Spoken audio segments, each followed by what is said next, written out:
This is the Collecting Real Estate Podcast. I'm your host, Stephen Pearse, here with your co host, Bill Hamill. I'm so much more comfortable collecting real estate than I am collecting other stuff. This is the Collecting Real Estate Podcast. I'm your host, Stephen Pearse, here with your co host, Bill Hamill. Bill, how are you today? I'm awesome, Steven. I appreciate what we're going to do today. This should be fun and different. You've been with me for a little over a year now, and I'm really interested of your perception of your journey in real estate investing to this point. Yeah, I'm excited to get into it. We had a guest scheduled for today, but it was a no-show, so we're calling a quick audible. We had this interview planned on the calendar, so we decided to just do it a little early and get it done today. I really enjoyed the last time you interviewed me after closing on the 8 units. So let's see how today goes. No, absolutely. Every day, every week, every month, there's progress. That's the way life needs to go, personally and business. And you have made that progress, and I'd love for the audience to hear about it.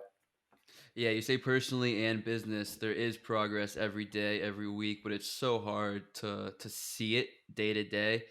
It's kind of like, you start going to the gym. You're not going to see results. You're 2 weeks in. You're not going to see anything, but you are making progress.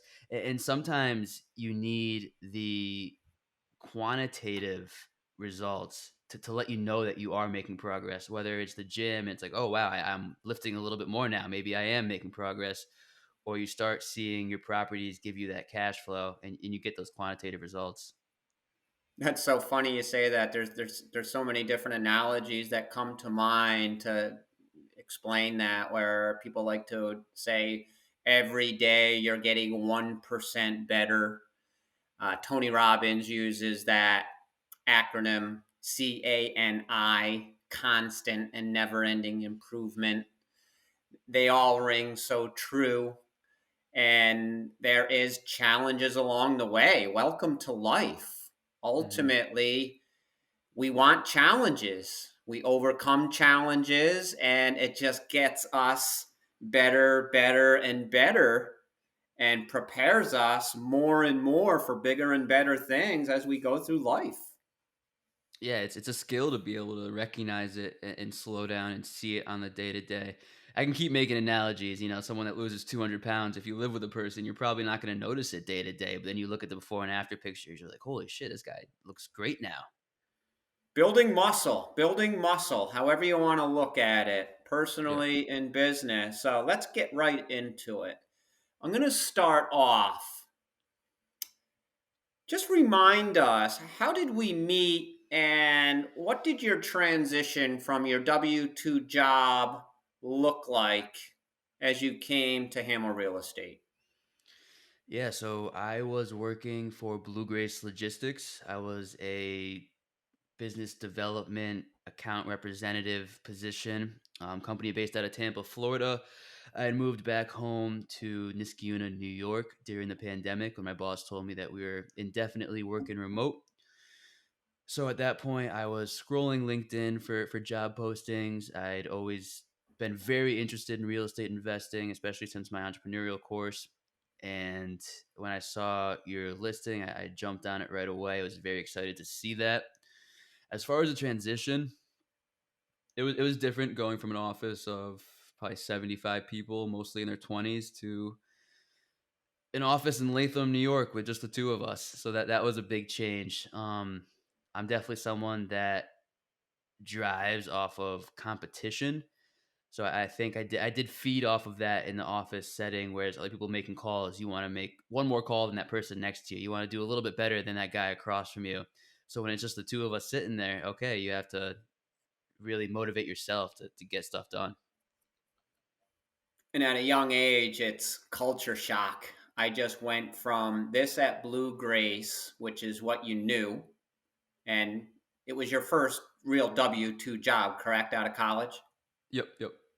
Did the 4 year Yeah, so undergrad, you're 1 year going from master's degree, went You're going straight from there. Blue Grace this office with a guy that's been doing real estate investing and sales for 27, 28 years, not even knowing. We You had an idea of what the job entailed based on our several conversations leading to that hire, but I'm sure it was culture shock to a degree.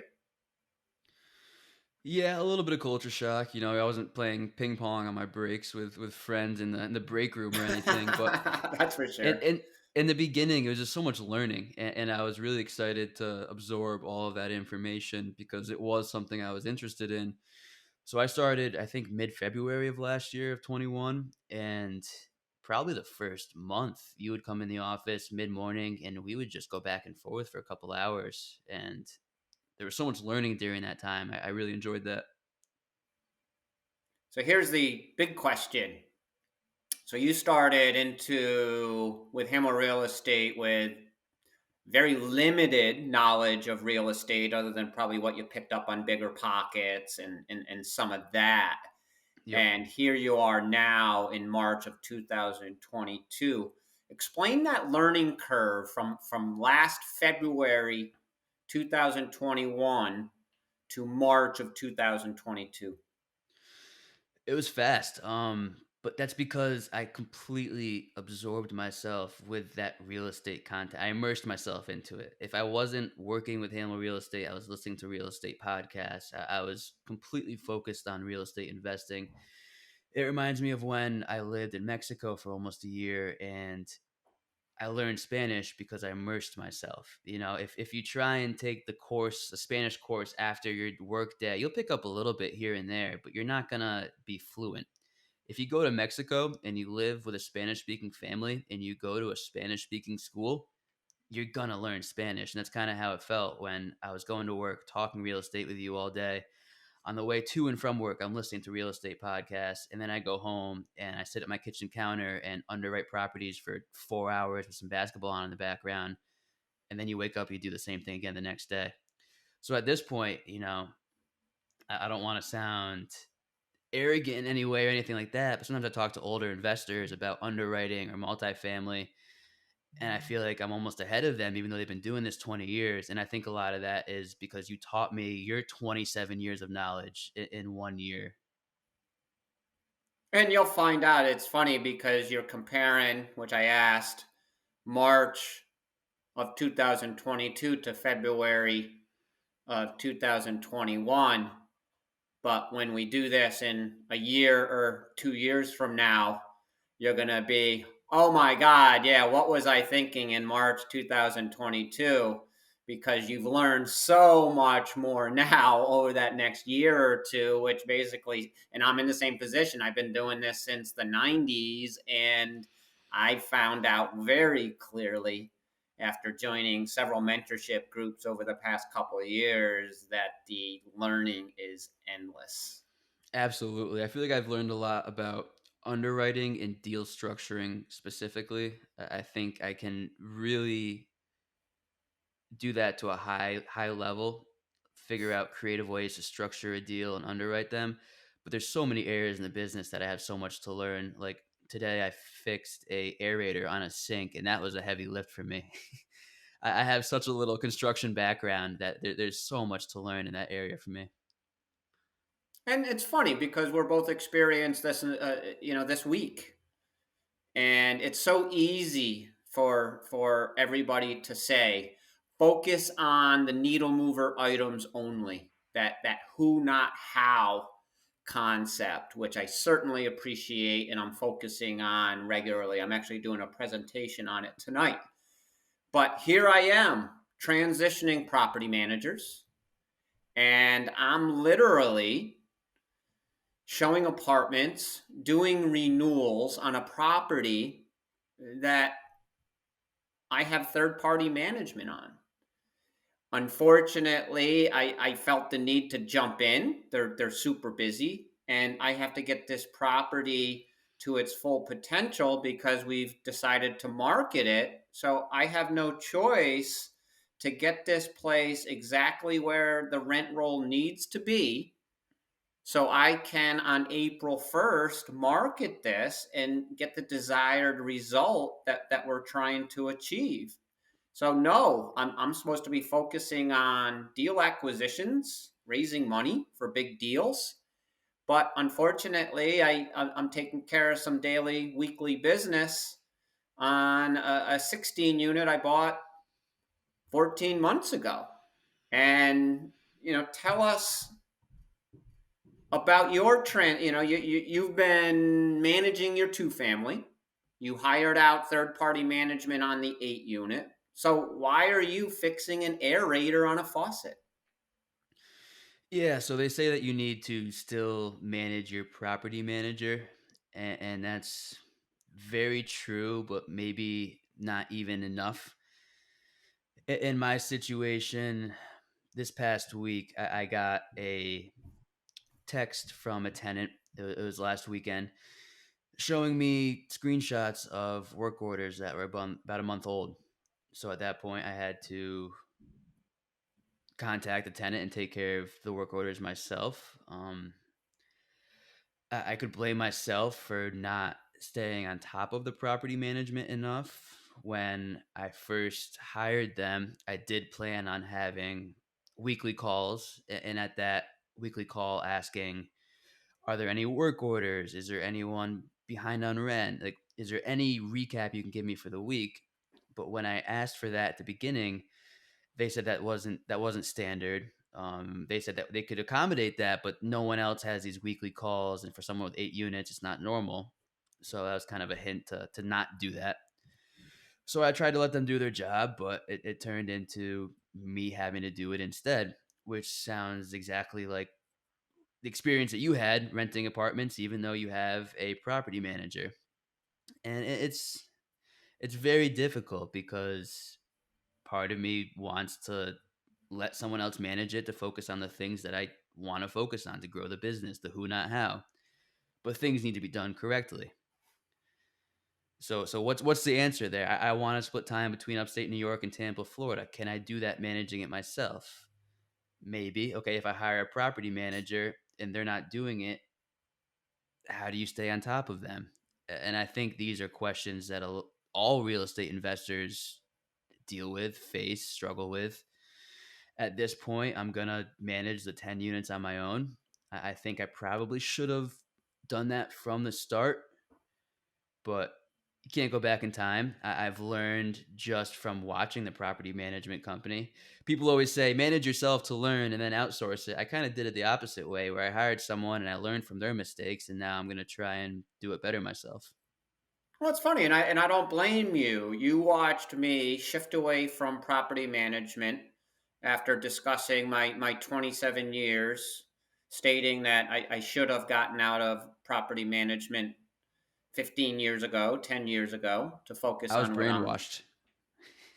Yeah, yeah, yeah, yeah. So you're at that point saying, I don't want to be a property manager. I want to accumulate properties. I want to learn, and that's what I'm trying to do with a lot of investors is people to learn from my challenges or my failures. So you quickly said, all right, yeah, I'm going to learn. I'm not going to manage this property. I'm going to hire third party so you can focus on needle mover things. Once again, life happens.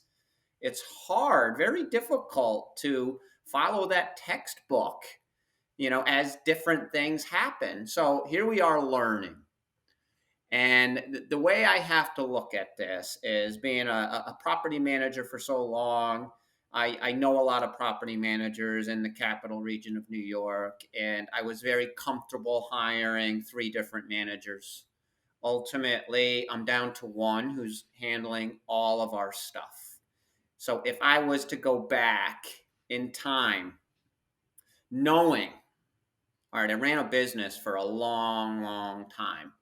I really figured out early on tenants are so important to our business. Who we put in our apartments determines our success and failure. I learned that, me and my partner Greg learned that early on. It was that if we continue to put people that don't belong in our apartments, we might as well Just fold it up now because we're going to fail. Then, as you're running a business, you learn before I hire an employee, they need to be vetted as extensively as your tenant. Otherwise, you're rolling the dice, so to speak, on if that employment is going to work out. Here we are hiring property managers. I took it for granted just by knowing people that I liked, that are competent, that do really well in the real estate sales business and in management business for argument's sake. But I did not vet them extensively based on what other properties they were managing or what their clients' outlook was based on their results. And ultimately, if you don't vet properly, there's a great chance that we'll have problems. So that's my learning experience is no different than vetting tenants, employees, your property managers, and to take it a step further, once we are getting into these large deals and entertaining partners, same argument. Yeah. I, to be fair, you're someone that's very hard to property manage for because you were a professional property manager for 27 years. When I think about this, managing properties for Bill Hamill is like cooking dinner for Gordon Ramsay or trying to be the little league coach for Derek Jeter's kid. You're never going to do it well enough because you were so good at it yourself. So I think there's a lot of property management companies out there, and some might be better fits for certain real estate investors. I was interested in having that weekly call because I wanted to be on top of my properties. There's probably some investors out there who don't want any weekly call. They don't want any call. They want to push this property aside, give it to the manager, and let them take care of it. So a certain manager might be better for that type of investor. And it's trial and error until you find the right one that fits for you. That's the goal. Ultimately, yeah, I'd love that. But it comes down to your financials on a monthly basis. We have projections. We know where we want to be on the properties. And are the financials aligning with that? If they are, great. Everything's going fantastic. You drive through the property every now and then, make sure that everything looks cool. Financials are cool. All right, check that box. I can continue to focus on finding that next deal and raising money for that next deal. Yeah, it always goes And back to that's where we financials. I was need I to was gonna be. say I was gonna say tenant happiness as well, but if your tenants aren't happy, they're gonna leave, so you're not gonna get rent, and your financials are gonna be down. So yeah, it's always that bottom line. You'll find that out. You'll find that out the hard way based on yeah, your tenant retention is a great metric there. If you have high That's turnover, that's another area that I haven't had to deal with yet. I've inherited 9 tenants, and they've all been great. They've all paid on time.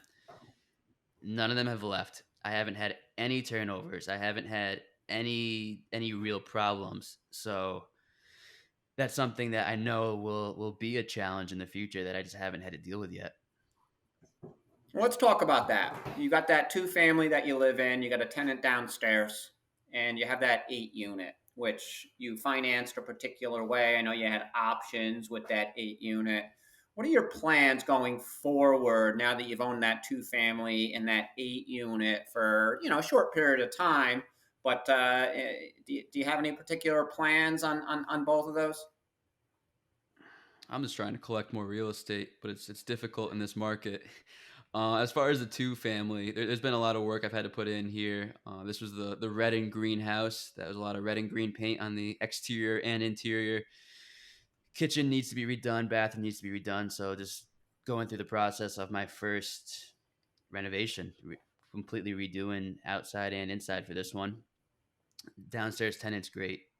I hope to be able to leave this property this spring or summer, get another primary residence loan on something in the area, and fill this upstairs unit.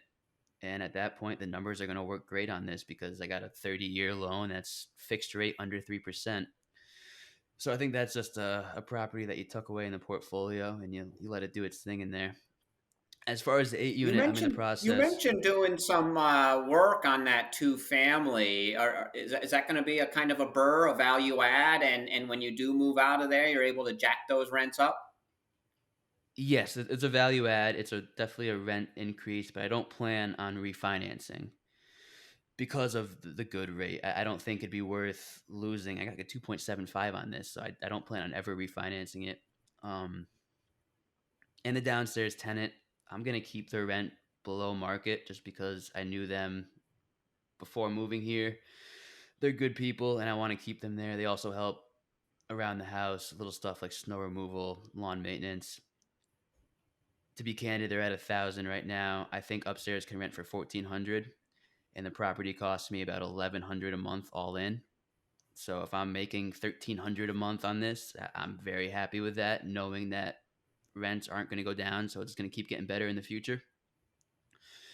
For the 8 unit, I'm in the process of refinancing that right now. That one is definitely a burr without the renovations. I think I just had a really good buy on that. It was a great off market purchase, but I did finance the down payment with private money, private lenders. So I raised the rents a little bit, and that one's not as personal because I don't live there. I don't know the tenants personally. So I did raise those rents a little bit and going to refinance that, pay back the private lenders, and just have one note on it moving forward. And that should cash flow about 2,000 a month when it's all said and done. So you're going to go from, tell me if I'm on point, four residential mortgages on that 8 unit and refi into one commercial mortgage. Correct. Yep. It just made sense to buy them before And residential at the time because I liked the rate quotes I was getting. I liked splitting them up into different parcels because they're originally all parceled together. It just gave so much flexibility with exit strategies. But at this point, I need to put them in an LLC, which I just created, and refi into that one commercial loan for convenience. awesome. So from those rent increases, so this was basically a rent growth play. Ultimately, when you refinance, you're able to get that initial investment back, pay off your private lender, and move forward. Yeah, I don't have a problem being open with the numbers. I raised 225,000 at 8% interest only, and I think I can refi and pay that all back. Yeah. That's the name of the game. That's awesome. So the first mortgages get paid off to the residential lender. Your private lender gets paid off. Everybody is completely paid back, and now you'll be operating on 2,000 a month cash flow. Yep. It was just a good buy. Fantastic. So your two family checks the box. Your eight family checks the box. Once you get to that point, what's next? Well, funny you say that. There was a 25-unit portfolio in the area uploaded last night. It's someone that I reached out to on a cold call, and the two of us actually walked one of his properties. He has five units in Schenectady, New York, all beautiful buildings. I'm kicking myself a little bit saying, if I had been more diligent staying in touch with this guy, would he have listed this 25-unit portfolio with us? Or would he have talked to me a little bit more about doing something off market? But that's just a learning experience to never stop following up with people on those off market deals because you never know when they're going to decide to list. And it might just be that last broker who called them who they list it with. The numbers on this work. It's tough because the numbers didn't work when he gave me his numbers, but now the broker's numbers work. So it's early. It's only been listed for about 12 hours. We'll see what happens. But that would be a great addition to the portfolio. I don't know how I would raise $500,000, but I didn't know how I was going to raise a 250,000 on the 8 unit, and it worked out. So if the numbers look as good as they did on that one, try and put it under contract and figure it out as you go. No, absolutely. Underwriting different deals every week. Some may work. Most don't work. When you find that one, you know what it is, and you pounce. Make sure that you take advantage of it because someone else will buy it. I Yep. know that you I've also been mentioned I've been that. I've been trying hard to find something in Tampa. I've probably put in 10, 12, 15 offers down there and just haven't been able to get anything. There was one property that was listed, I think, at 385 and I offered 415 and didn't get it. I mean, people are going in high above asking. They're offering cash. They're waiving inspections. So that Tampa market just seems to be untouchable right now. And I've put a lot of effort in trying to secure something down there because I would love to split time, but it's been difficult. Now we both love that Tampa market, and I believe we have a lot of listeners in that Tampa area, so they've been getting some value out of what we've been doing. So everywhere is competitive throughout the whole country. Real estate's very, very competitive, but that Tampa market, I don't know what it is, top five, top 10, most competitive market in the country. Either way, it's very difficult to get a good deal, especially when we're in New York and we don't have those boots on the ground. I know you mentioned that doing some cold calling, stuff like that, and we've had some success finding owners that were willing to hire us to broker their sales. I don't want to get into that today. I'd rather stay focused on this collecting real estate portion of your journey here. And based on what you've done on your two family, the 8 unit, what you would have to do if you were able to get a 25 unit under contract. What can you share with the listeners about utilizing resources and getting creative? Ultimately, we run out of cash. So, how are you going to get a lot of these deals done and collect real estate at the pace that you desire? You say run out of cash. I didn't even have any cash to start with. I'm joking. There's a little bit there, but nothing significant. It's a lot of mentality. It's telling yourself, how am I going to get this done? Not can I get this done? And like you said, utilizing your resources. Something that I've been maybe a term that I want to coin for myself is the phone book mentality.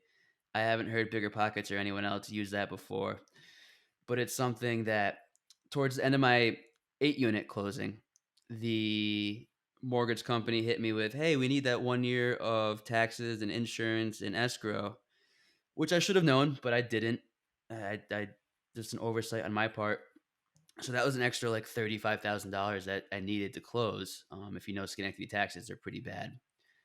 And then I kind of underestimated what I wanted in reserves too. So towards the end of that closing, there was like 50 or 60,000 that was still short. And I remember talking about it. I think it was with my parents. I might have been someone else, and saying, "No, I've gotten to this point.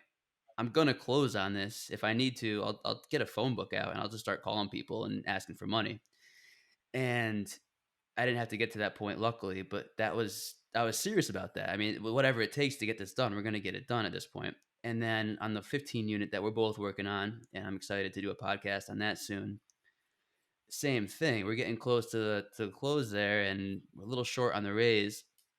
And we can get into a lot more detail on this and that podcast. But you're asking me, are you there yet? No. Okay, what are you gonna do? I don't know, but I'll figure it out. I'll pull out a phone book if I need to. And so I'm just going to coin that as the phone book mentality. And do I plan on using a phone book? No, but it's just an illustration of what you can do if you need to do it.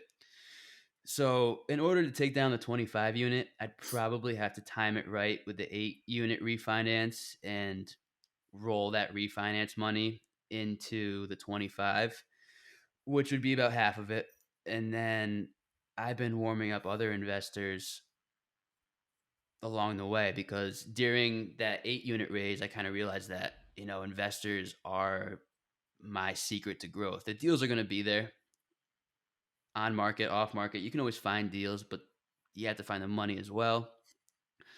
I think a big part of it is reaching out to people, letting them know what you're doing, letting them know what your plan is, and then asking them what their interests are. Because I've had people who tell me that, hey, I would love to invest in you in something in Florida. I think Florida's amazing. And someone else would say, Florida's so inflated right now. I would never lend to you on Florida. But if you find something in Schenectady, I would love to help because I personally really like Schenectady. Someone else might say, you're kind of young. I don't know right now. But if you partner with Bill on something, I'd be happy to lend on that. So just having conversations and really thinking about it as you're giving them an opportunity, whether it's 8% interest only or it's equity in a deal. I'm giving you an opportunity for a great investment, and I would love to work with you if something is beneficial for both of us. No, it's funny when you get on those LPs or the passive investor candidates.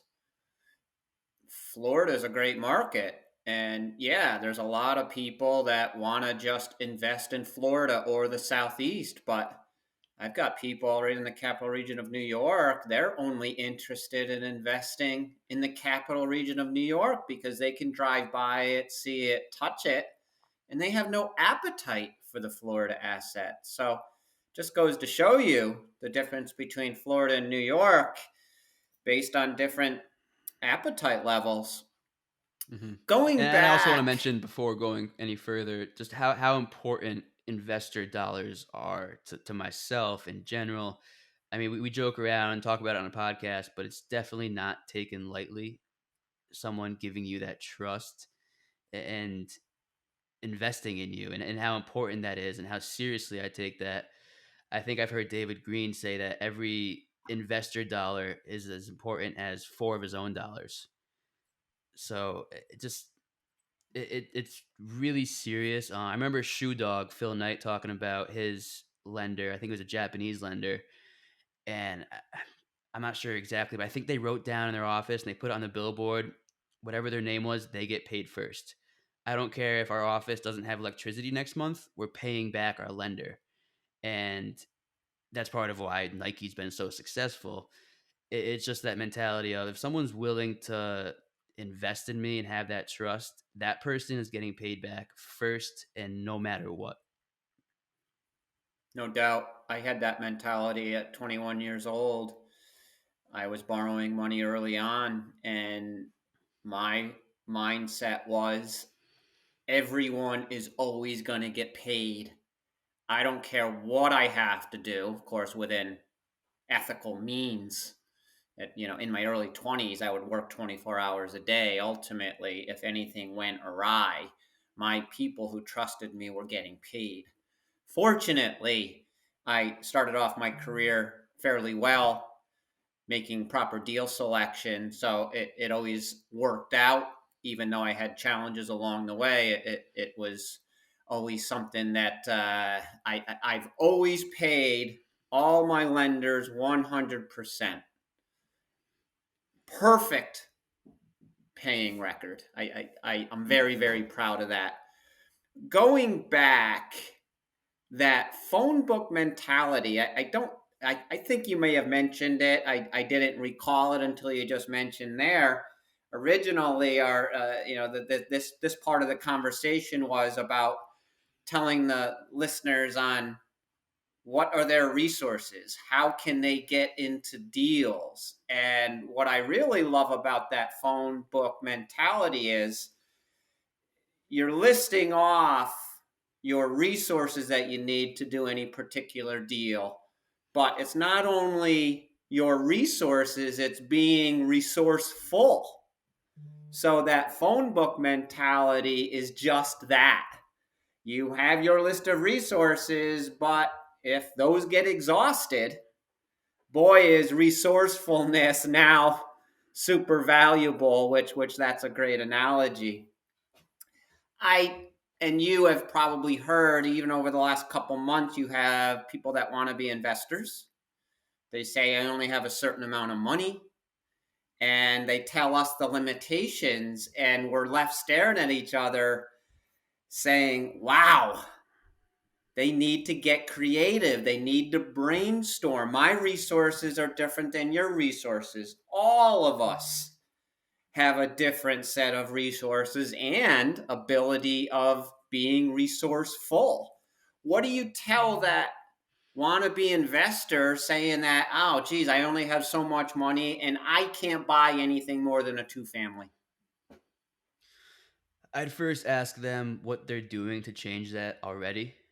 I think your first step should be going to local investor meetups.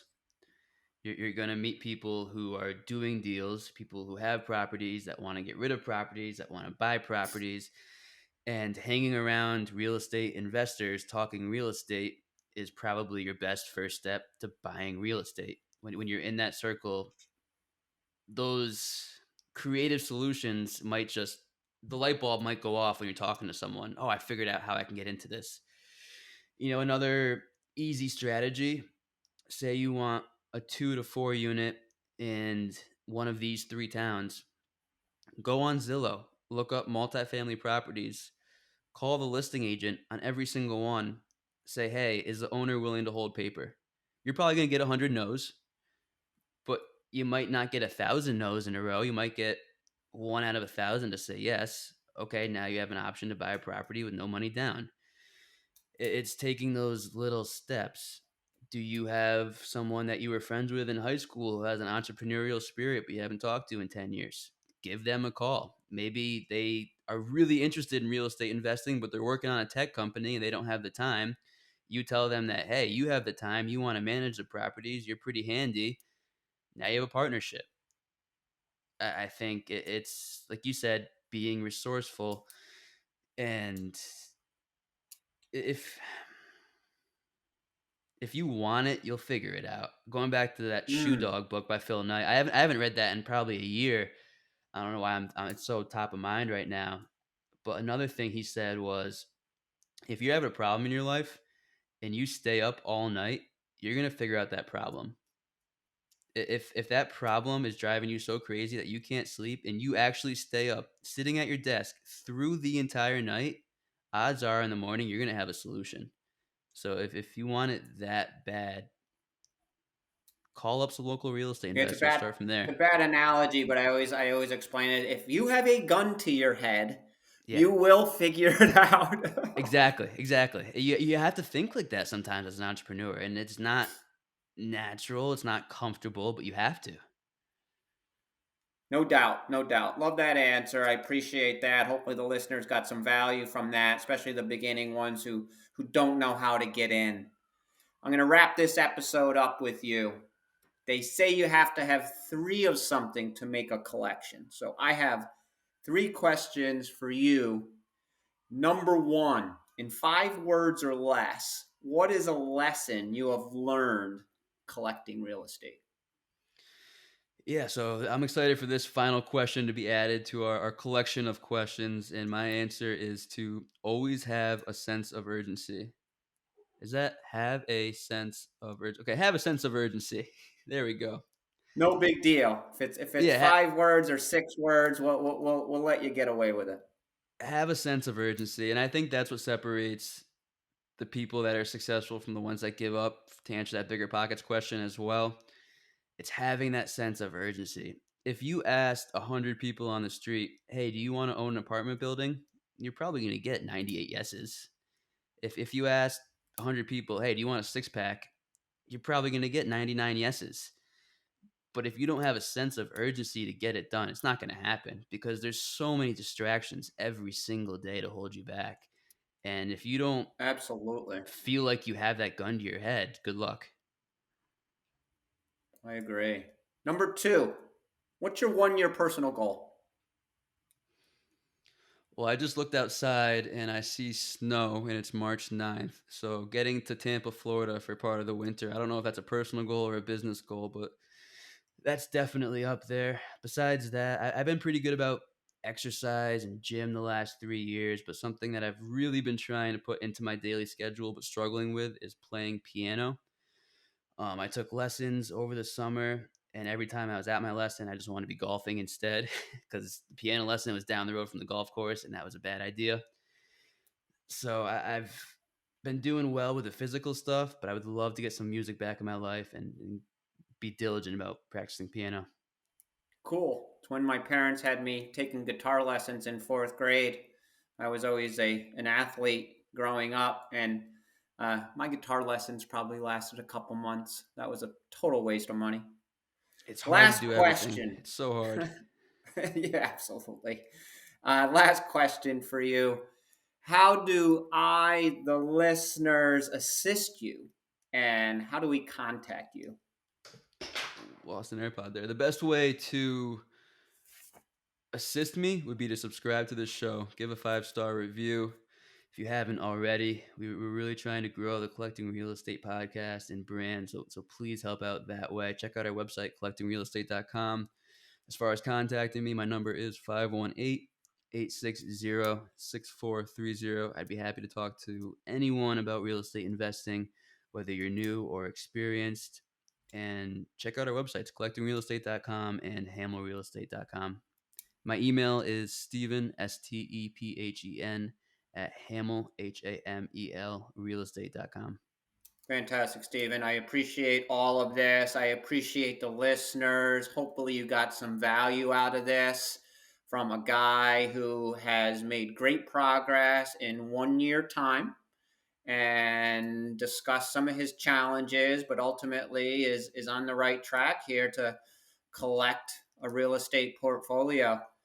Thank you, Thanks, Bill. Stephen, and we'll talk to you soon.